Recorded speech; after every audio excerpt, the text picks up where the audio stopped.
그리고 또 오늘 굵직한 이벤트 중 하나가 또 양회에 앞서서 말씀을 좀 해주시긴 했는데 양회가 시작이 좀 됩니다. 지금 기대감 속에 위안화는 그래도 강세를 좀 보이고 있는데 일부 증권사 리포트를 보면 3월에는 오히려 중국 소비주를 보는 게 좋을 수도 있다라는 좋은 전략일 수 있다라는 코멘트가 있는데 중국 소비주들 3월 달에는 대체적으로 좀 피해갈 수 있는 좀 섹터가 될 수 있을까요? 네, 보면은 이제 중국에서도 지금 미국과의 대립이 너무 극에 달한 상황이라서 이번에 양해를 통해서 어느 정도의 재정 정책에 대해서 굉장히 큰 드라이브를 걸 수도 있고 거기에서 두 가지입니다. 이제 AI에 대한 투자 지원 그리고 또 하나가 이구환신 정책인데 AI에 대한 투자 지원이 국내 반도체주들한테는 굉장히 좋은 또 호재로 작용을 할 수도 있을 것 같아요.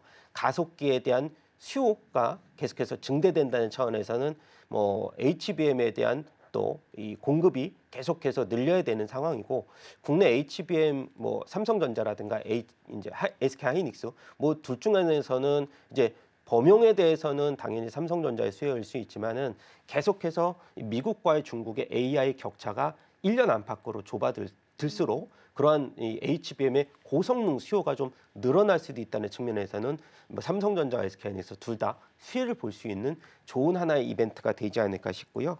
뭐 또 하나가 제가 이제 말씀드렸듯이 중국에서는 이구환신 정책을 통해서 가전이라든가 모바일 쪽에 이제 교체 수요가 굉장히 활발하게 진행이 될수록 관련주들의 흐름 그리고 최근 들어서 보면은 이제 이 중국이 한한령을 해제를 하기를 어느 정도 이제 이 7년 만이죠. 그래서 그런 관련주들에 대해서는 본다면은 오히려 현재로서는 게임주도 그렇고 이제 엔터주도 그런 수혜를 받을 것이다라고 했지만 이제 지난주죠. 지난주에 실적의 모멘텀을 앞세운 화장품이라든지 아니면 홈 디바이스 이제 스킨 부스트라고 하고는 종목들도 반등세를 가파르게 이어지는 모습들 보이면서 한한령에 대한 수혜 섹터가 좀 더 확대되고 있다는 점도 우리가 한 번 더 이 중국에서의 모멘텀이 이번에 이제 양회를 통해서 어느 정도 강화가 되고 거기에서 수혜받을 섹터에 대해서 옥석 가리기가 한 번은 또 진행이 될 수 있는 부분도 그래서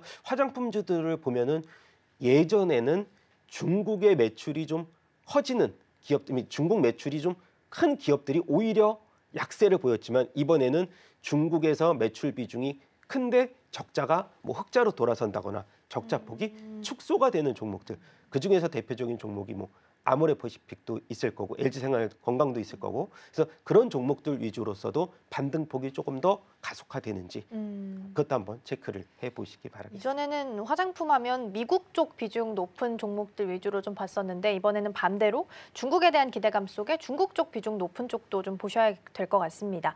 반도체는 사실 수출 데이터가 좋지는 않았어요. 비수기였기 때문에. 근데 오늘 이제 투탑 먼저 보면 삼성전자는 약보합 그래도 5만 5천 원은 깼지만 5만 4,300원 선이고요. SK 하이닉스는 1.6% 18만 7,100원 선에서 지금 움직임을 보이고 있습니다. 어쨌든 엔비디아 이익률 문제 전망치에 대해서 좀 발목을 잡게 되면서 지금 속도 자체가 느려졌다라는 부분에 우려감이 좀 높아지고 있는 것 같거든요. 그러면 지금 AI 하드웨어 좀 크게 봐서 소프트웨어까지 본다면 지금 내러티브가 훼손이 된 건지 아니면 그냥 잠깐의 수급 이탈로 파악을 해야 되는지 어느 쪽으로 좀 무게추를 두면 좋을까요? 예, 이거는 뭐 보편적으로 다 아실 겁니다. 뭐 내러티브 훼손은 아닌 것 같고요. 이 시계열의 문제인 것 같아서. 잠깐의. 네, 근데 눈높이가 그동안에 너무 높았는데 저는 뭐 매출총 이익률이 70% 이상이면 그런 기업들을 어디서 찾을까라는 그렇죠. 생각은 갖고 있습니다. 그리고 엔비디아가 주가가 작년 뭐 8월 이후 11월 달 이후부터도 계속해서 150달러에서 뭐 120달러였고 횡보세를 보였지만은 저는 쉬는 구간도 충분히 필요할 거고 아까 말씀드렸듯이 중국도 연구소 내에서 이 호퍼칩을 막 쌓아놓고 이렇게 재고를 쌓아놓는다는 점이 뭐 다시 말하자면 그렇게 중요하기 때문에 쌓아놓는 건데 그런 부분을 대체할 수 있는 이 칩 개발이 단기간에 나올 수 있는가?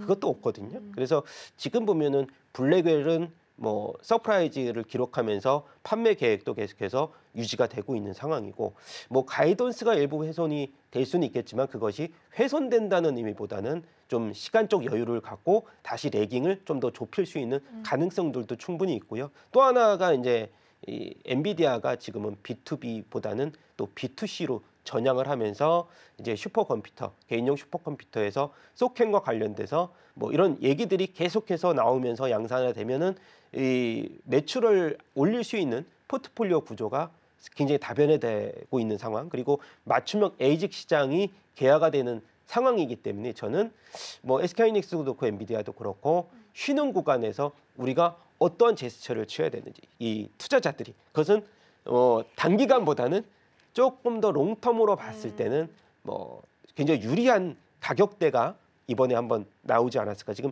다시 한번 18만 원대, 우리가 20만 원대 돌파하면서 또 이런 얘기도 많이 했어요. SK하이닉스가 15만 원, 16만 원대 그때 사둘 거리라고 생각을 맞아요. 많이 했지만 다시 한번 18만 원대 가격이 왔는데, 이 가격대에서 저항선은 20만 원대가 다시 형성은 됐지만 추가 하락 시에는 이제 편안하게 우리가 수익을 가져갈 수 있는 뭐 부분으로 본다면 SK하이닉스가 뭐 17만 원대 이하에서는 한 번 더 우리가 매수해야 할 수 있는 또 수익화를 진행할 수 있는 가격대가 나오지 않을까, 그렇게 보고 있는 상황입니다.